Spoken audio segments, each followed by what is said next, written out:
옆에 계시는 분과 사랑의 인사 나누시겠습니다.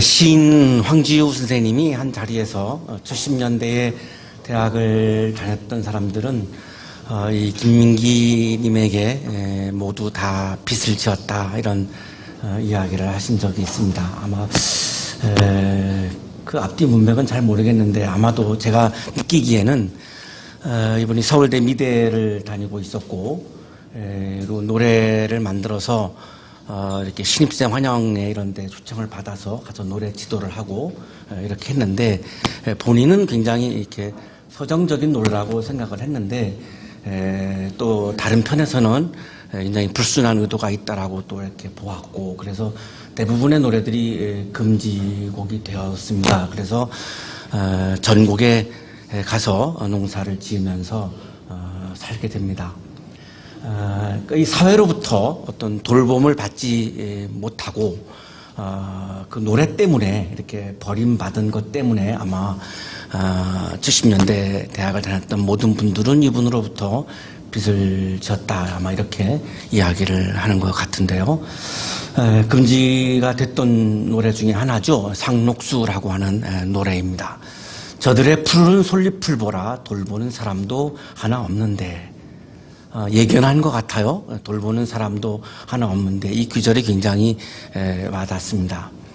저들의, 우리가 살고 있는 세상은 정원이라기보다는 들판입니다. 아주 거친 그런 들판에서 우리가 경쟁하며 치열하게 살고 있죠. 그런데 그 솔잎은 정원이 아닌 들판에서도 푸름을 끊임없이 발산하면서 우뚝 서 있는 것이 바로 소나무이죠. 이 소나무를 아무도 돌보지 않습니다. 정원에 있는 꽃들은 사람들이 애지중지하며 돌보지만 이 들판에 서 있는 소나무는 아무도 돌보지 않습니다. 우리도 세상을 살면서 내가 살고 있는 세상이 참 들판이구나 라고 하는 느낌이 들 때가 많고요. 또 나를 돌보는 사람이 하나도 없다, 이런 느낌이 들 때도 아마 있을 것입니다. 우리 모두의 아마 공통적인 그런 감정일 것 같은데요. 비바람 맞고 눈보라쳐도 온누리 끝까지 마음껏 푸르다. 인생의 길에서 우리는 비바람을 맞습니다. 또 눈보라가 쳐오죠. 그런데도 솔잎은 여전히 사시사철 푸른 빛깔을 낸다는 거예요.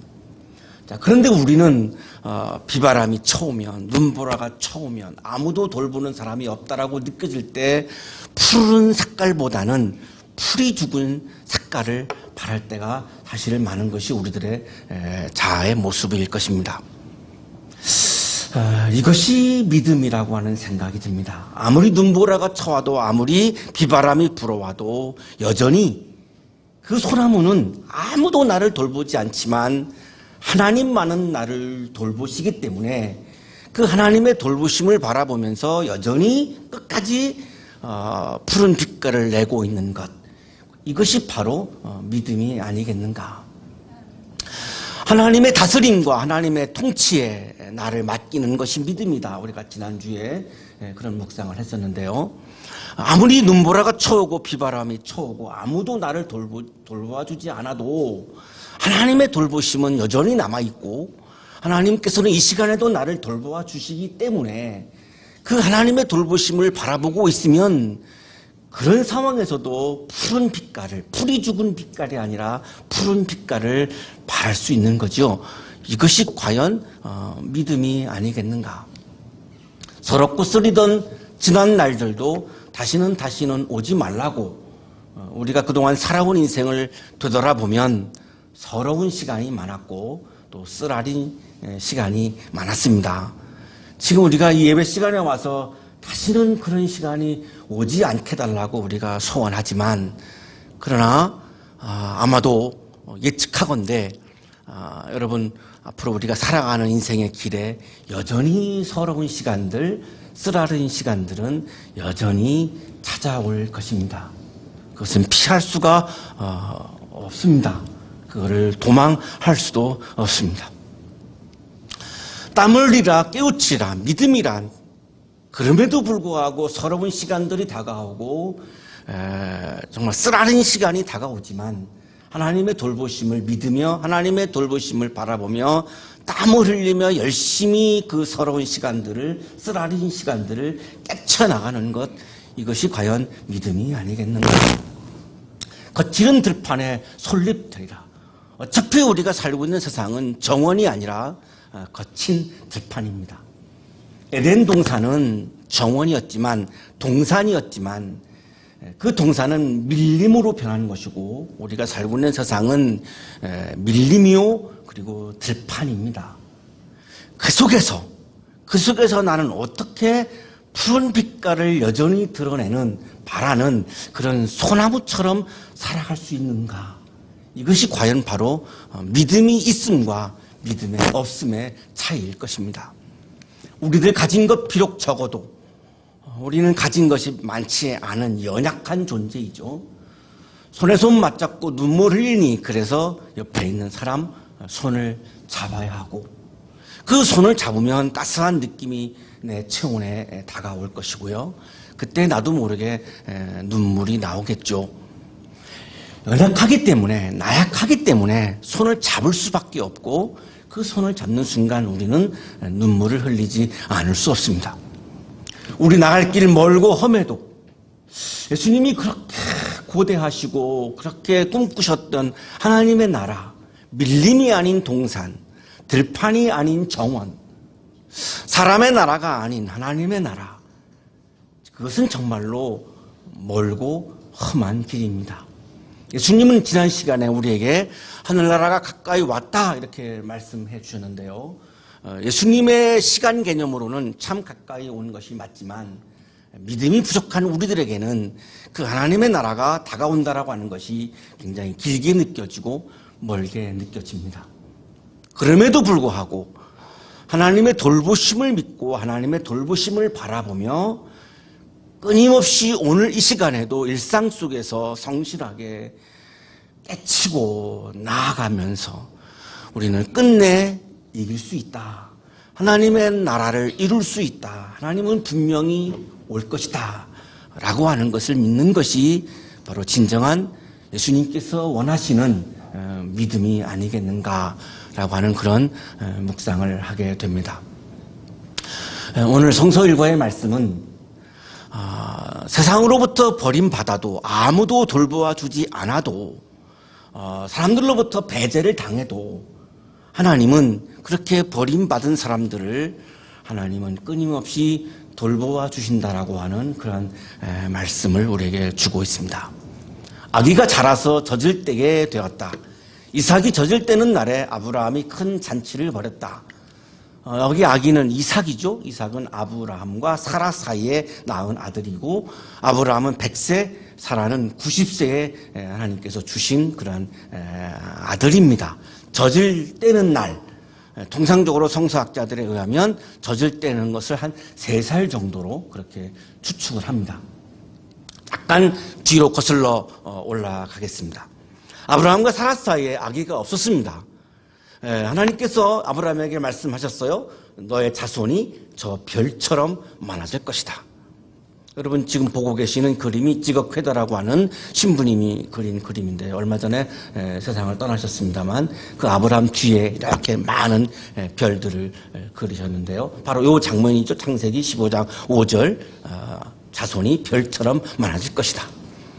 아브라함에게 사라에게 하나님은 이 후손을 아이를 약속을 하셨습니다. 그런데 이 사라는 이 하나님의 돌보심을 믿지 못했습니다. 우리들의 모습이기도 하죠. 우리 하나님을 믿는다 하지만 하나님의 돌보심을 믿지 못하기 때문에 사람들의 돌봄을 받지 못할 때 우리는 굉장히 슬퍼지고 연약해지고 나약해지며 우리가 살고 있습니다. 역시 사라도 여전히 아주 인간적이었습니다. 하나님이 그렇게 말씀하셨지만 그 100세, 90세에 자식을 준다라고 하는 하나님의 그 돌보심을 믿지 못했습니다. 그래서 이집트 왕이 주었던 선물이죠. 하갈이라고 하는 이집트 여인 몸종인 하갈을 대리모로 삼았습니다. 그래서 남편 아브라함과 동침을 하게 했죠. 그래서 후손이 낳으면 상속을 해야 되니까요. 후손이 없으면 이 상속이 큰 문제가 됩니다. 그래서 대리모로 삼아서 아기를 하갈이 가졌습니다. 이 하갈이 아기를 갖고 나서 굉장히 교만해졌습니다. 우리 옛날에 사극에도 보면 많이 우리가 보는 그런 장면들인데요. 그래서 사라가 하갈을 학대합니다. 단순한 여성의 질투하기보다는 그거라기보다는 이 내가 낳은 아들이 아닌 다른 여인이 낳은 아들에게 이 상속권과 축복권이 가는 것을 정말 참을 수가 없는 거죠. 그래서 하갈은 집을 나와서 도망을 합니다. 성서에는 도망을 했다라고 그렇게 표현이 되어 있습니다. 어떤 여성 신학자들은 이게 도망이라기보다는 학대를 받았기 때문에 해방을 향한 그런 행진이었다 이렇게 해석을 하기도 합니다만 어쨌든 하갈이 집을 나왔습니다. 주님의 천사가 나타나서 하갈에게 집으로 돌아가라고 권면합니다. 그러면서 아들을 낳으면 이름을 이스마엘이라고 불러라. 이스마엘의 뜻은 하나님이 들으셨다라고 하는 뜻이다. 이렇게 이야기를 해줍니다. 그래서 하갈이 천사의 말을 듣고 집으로 돌아왔고요. 그리고 이스마엘을 낳았습니다. 이때가 아브라함이 86세 때의 일입니다.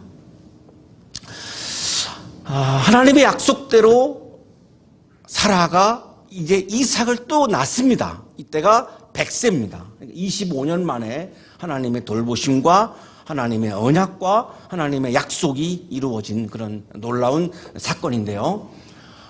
이삭이 젖을 뗀 것이 3살 정도고 86세에 이스마엘을 낳았고 100세에 이삭을 낳았으니까 계산해보면 이스마엘과 이삭의 나이 차이는 14살입니다. 그러니까 젖을 떼는 게 3살로 보면 현재의 이스마엘의 나이는 17살로 추측이 됩니다. 그러니까 17살 된 이스마엘이 3살 된 어린아이 이삭을 9절에 가서 놀린다라고 하는 말씀이 나옵니다. 놀렸습니다. 설마 이것이 뭐 해치고 뭐 없애고 뭐 죽이고 뭐 위협하고 이러는 거는 아니었던 것으로 보이고요. 아마도 이스마엘의 심리 속에는 후손이 없어서 내가 대신 대리모인 엄마를 통해서 내가 이제 후계자가 되고 상속자가 되었는데 이제 이삭이 나오니까 자기의 위치가 이제는 없어지는 거죠. 그러면 자기의 엄마가 한 역할은 다 무효가 돼버리니까요. 이거 정말 억울할 수도 있고 또 내게 오기로 되어 있는 상속이 이게 없어질 것 같은 불안한 감이 있으니까 이게 17살 난 그 청소년의 어린 마음으로 이 3살짜리 아이를 지금 놀리고 있는 거지 이게 뭐 막 위협하고 뭐 죽이려고 하고 그렇게 보이지는 않습니다. 그래서 이렇게 약간 좀 비아냥거리고 좀 마음이 좀 불편하고 좀 속이 불편하니까 이렇게 좀 비아냥거리고 이렇게 놀리고 있는 거죠. 자, 그런데 이 사랑의 눈에는 그것이 몹시 거슬리는 거죠. 참 그렇게 내 아이를 이렇게 놀리는 것도 거슬리고요. 결정적인 것은 이 상속을 이삭과 이스마엘이 나누는 것조차도 이 사라에게는 이게 잘 용납이 되지 않는 겁니다. 그래서 이 사라가 아브라함에게 저 여종과 그 아들을 내보내십시오. 저 여종의 아들은 나의 아들 이삭과 유산을 나누어 가질 수 없습니다. 이렇게 얘기합니다. 사실은 하갈을 대리모로 세운 것은 사라가 한 일입니다. 사라가 한 일이지 그것을 하갈이 자청한 것도 아니고요. 게다가 이스마엘은 잘못한 것이 아무것도 없습니다. 엄마가 대리모를 한 거지 본인은 잘못한 게 아무것도 없습니다. 잘못했다면 3살 난 어린아이 이삭을 약간 그냥 놀린 건데 그게 그렇게 뭐 이렇게 집에서 쫓겨날 정도로 큰 죄겠는가라고 하는 생각이 들게 하는 그런 본문인데요. 어쨌든 이 사라는 아브라함에게 남편에게 하갈과 이스마엘을 집에서 내쫓으라고 이야기하고 그 이야기의 핵심은 유산을 나누어 가질 수 없다라고 하는 이런 유산에 굉장히 관련되어 있는 그런 이야기입니다. 함무라비 법전을 포함해서 고대 근동의 법전들에 공통적으로 나오는 것이 있는데요. 이런 상황에서 이스마엘에게는 상속권이 있습니다. 이렇게 대리모를 통해서 아들을 낳았는데 이제 본처에서 아들이 나올 경우 이 경우에도 이스마엘에게도 상속권이 있다라고 함무라비 법전에 나오기 때문에 사실 이 사라는 법을 사실 어기고 있는 겁니다. 불법을 저지르고 있는 거죠. 그러나 감정적으로 심정적으로 그걸 받아들이기가 너무나 어려웠고요. 그래서 남편에게 그렇게 이렇게 종용을 했던 것이고, 사라는 잔치의 자리에서 하갈과 이스마엘을 배제시키고 있는 것이죠. 큰 잔치가 벌어졌죠. 오늘 8절에 큰 잔치가 벌어졌는데 그 잔치의 자리에서 하갈과 이스마엘을 배제시키고 있고, 그리고 본인이 아기가 없을 때는 하갈과 이스마엘을 이용을 했지만 이제 아기가 나온 이후에는 지금 상속의 자리에서도 하갈과 이스마엘을 지금 배제시키고 있는 것입니다. 자, 아브라함의 입장은 좀 다릅니다. 아브라함은 이스마엘의 아버지입니다. 그리고 또한 하갈의 남편입니다. 자, 그렇기 때문에 사라의 마음과는 좀 다르죠. 결이 다릅니다. 자기의 아들이기 때문에 이 일로 굉장히 괴로워했습니다. 내 아들을 내 손으로 내가 내쫓는다라고 하는 것이 정말 이게 쉬운 일이 아니죠. 손님도, 내 집을 찾아온 손님도 내쫓는 것이 비인간적인 것인데, 내 아들을 내 손으로 이스마엘이 잘못한 것도 없는데 내쫓는다라고 하는 것이 아빠의 심정으로는 그렇게 쉬운 일은 아닌 거죠. 그래서 너무 괴로웠고 이스마엘이 불쌍했습니다. 그렇게 괴로워하고 있는 상황에서 하나님께서 아브라함에게 말씀을 주십니다. 그 아들과 그 어머니 묘종의 일로 너무 걱정하지 말아라. 이삭에게서 태어나는 사람이 너의 씨가 될 것이니 사라가 너에게 말한 대로 다 들어주어라. 자, 첫 번째는 걱정하지 말라는 거예요. 너무 걱정하지 말고 괴로워하지 말고 아내가 이야기하는 거를 다 들어주어라. 이게 첫째입니다. 그 이유는 두 번째죠. 이삭이 후계자가 되고 너의 씨가 되고 민족의 조상이 되고 이 족장을 이어가는 아브라함, 이삭이라고 하는 이 족장을 이어가는 후손이 될 것이니까 걱정하지 말아라. 뭘 걱정하느냐. 그래서 들어주어라. 이것이 하나님이 아브라함에게 하신 첫 번째 말씀, 그리고 두 번째 말씀이고요. 세 번째 말씀은 여종에게서 난 아들도 너의 씨니 그 아들은 그 아들대로 내가 한 민족이 되게 하겠다. 이스마엘이 쫓아난다고 해도 걱정하지 말아라. 이스마엘도 큰 민족을 이루는 조상이 된다. 걱정하지 말아라. 내가 이스마엘을 돌볼 거다. 끝까지 돌볼 것이고 광야에서 죽도록 나는 내버려 두지 않는다. 이렇게 억울하게 쫓겨나고 있는 사람을 내가 돌보지 않으면 누가 돌보겠는가. 그러니까 걱정하지 말아라. 큰 민족의 조상이 될 것이다. 창세기 25장에 가면 이 이스마엘이 12아들을 낳고요. 그 12아들이 12부족이 됩니다. 그래서 정말로 이 말씀대로 큰 민족의 조상이 되고요. 지금 어떤 분들은 이제 이게 아람 민족의 조상이다 이렇게 보는 분들도 있고, 그렇게 단순화시킬 수 없고 굉장히 복잡하다라고 보는 그런 신학자들도 있습니다. 자, 여기 민족을 이루겠다라고 하나님 말씀하셨는데, 이 민족이라고 하는 단어는 히브리어로 고이라고 하는 단어고요. 나라로도 그렇게 번역이 됩니다. 하나님의 말씀은 이런 거죠. 상속을 받지 못하니까 그렇게 불안하냐. 상속을 받지 못해도 나라를 이룰 거다. 한민족을 이룬다라고 하는 하나님의 말씀은 이스마엘이 상속에서 배제되어도, 축제에서 배제되어도, 그런데 나라를 이루고 이 큰 민족의 조상이 될 것이니까 걱정하지 말아라. 이렇게 말씀을 하신 거죠. 사라에게 하갈과 이스마엘은 인간 이하였습니다. 대리모였고요.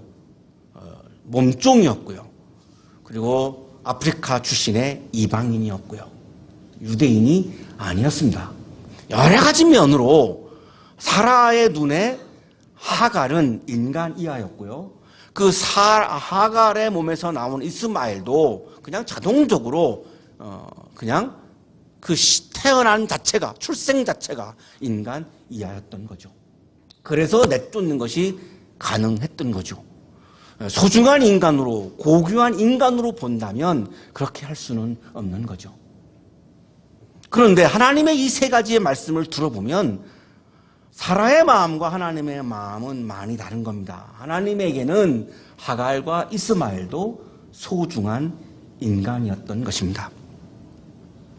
사람들이 나를 인간 대접을 하지 않는다 할지라도, 사람들이 나를 인간 취급을 하지 않는다 할지라도, 사람들이 나를 돌보지 않는다 할지라도 하나님은 여전히 우리 한 사람 한 사람을 소중한 인간으로 바라보고 계시고 소중한 인간으로 바라보시기 때문에 늘 24시간 우리를 돌보고 계시다라고 하는 것이죠.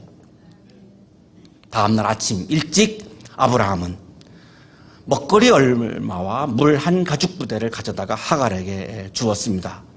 그거를 하갈의 어깨에 메워 주었어요. 이스마엘이 17살이면 우리나라로 지금 고등학교 한 1학년쯤 되는데요. 저 같았으면은 이스마엘의 어깨에다가 메워줬을 것 같은데 아들이 얼마나 안쓰러웠으면, 쫓겨나는 아들이 얼마나 안쓰러웠으면 하갈에게 지어주고 있는 것이 아닌가 그런 생각이 드는데요. 그리고 내보냈습니다. 하갈은 길을 나섰고 부엘사바 빈들에서 정처 없이 헤매고 다닙니다.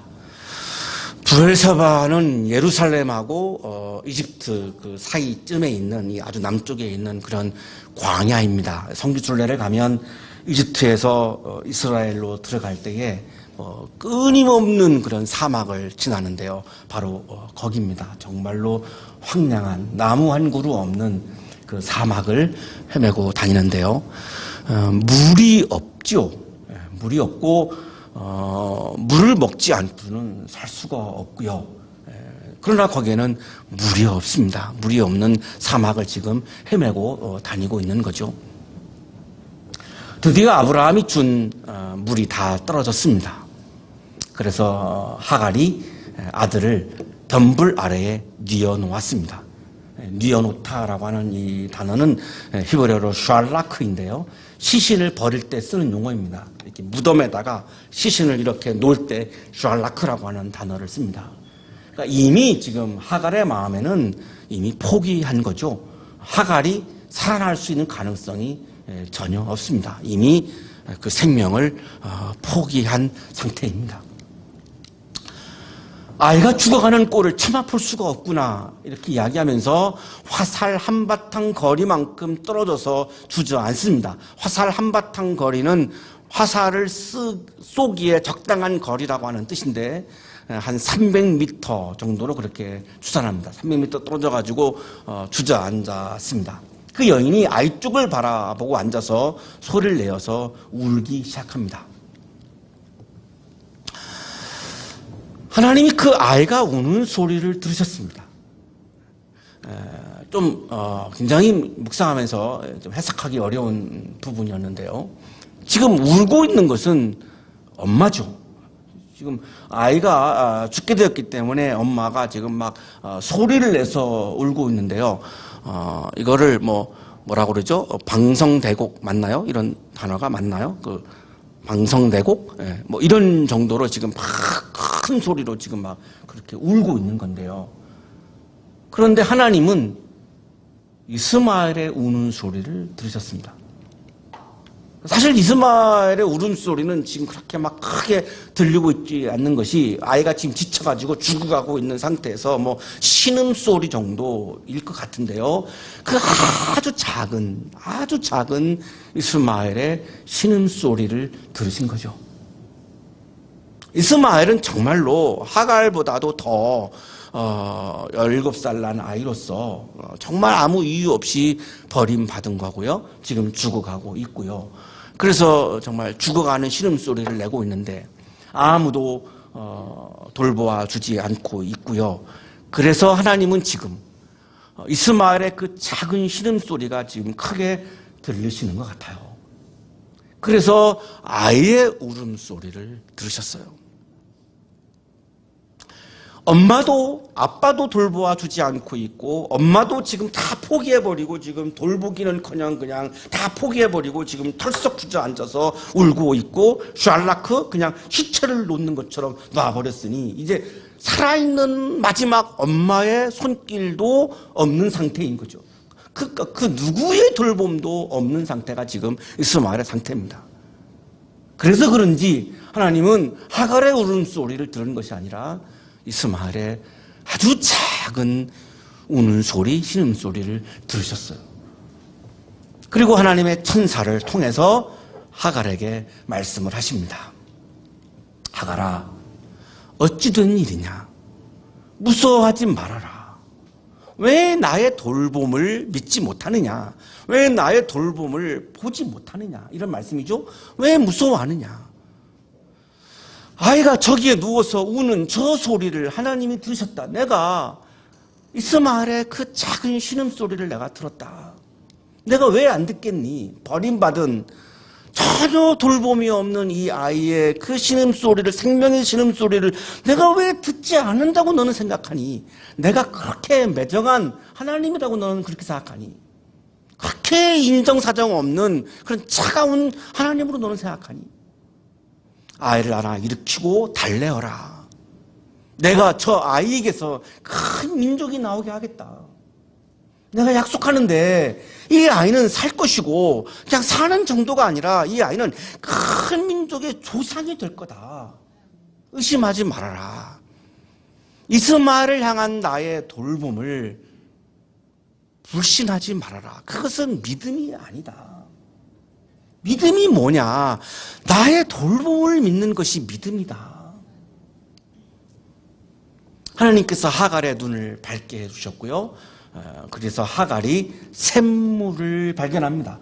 사막에서 샘물을 발견하는 것은 이건 거의 기적과 같은 것이죠. 그래서 가죽부대에다가 물을 담아다가 아이에게 먹입니다. 그래서 이스마엘이 살아납니다. 아이가 자라는 동안 하나님이 그 아이와 늘 함께 계시면서 돌보셨습니다. 오늘 말씀의 아주 핵심 말씀인데요. 그 아이가 자라는 동안 어른이 될 때까지, 성인이 될 때까지, 자기 인생을 이제 자기 스스로 책임질 수 있을 때까지는 하나님이 그 아이와 늘 함께 계셨어요. 늘 함께 계셨고 그리고 돌보셨습니다. 엄마와 아빠까지도 돌봄으로부터 배제되고 그리고 버림받은 생명이고 아이였지만 그래서 오히려 하나님은 이스마엘이라고 하는 그 아이를 더 끊임없이 늘 24시간 하나님께서는 그 아이를 돌보아 주셨습니다. 아무도 나를 돌보아 주지 않아도, 사람들이 나를 축제에서 배제하여도, 사람들을 나를 적대시하여도 하나님은 늘 나와 함께 계시면서 나를 돌보아 주십니다. 하나님의 돌보심이 여러분 삶 가운데 가득하기를 축복합니다. 거룩하신 하나님, 오늘도 이 시간 주님께서 돌보아 주시는 그 손길 안에 우리를 품어주시고 또한 우리를 불러주시고 우리를 안아주시니 감사합니다. 정원이 아닌 들판에서, 동산이 아닌 밀림에서 우리가 인생을 살아가면서 아무도 나를 돌보지 않는다라고 하는 그 느낌을 받을 때마다 서럽고 쓰라리고 우리의 존재가 흔들리지만 오늘 아침 모두가 나를 버려도 하나님은 늘 나와 함께 계시며 나를 돌보아 주신다고 말씀해 주시니 우리의 믿음을 새롭게 해 주셔서 감사합니다. 아프고 쓰라릴 때마다, 외로울 때마다 주님의 이 말씀을 우리가 다시 한번 떠올리며 주님의 돌보심을 바라보고 주님의 돌보심을 믿으며 아픔을 깨치고 끝내 이기는 믿음의 삶을 살아갈 수 있도록 복내려 주옵소서. 예수 그리스도의 이름으로 기도하옵나이다. 아멘.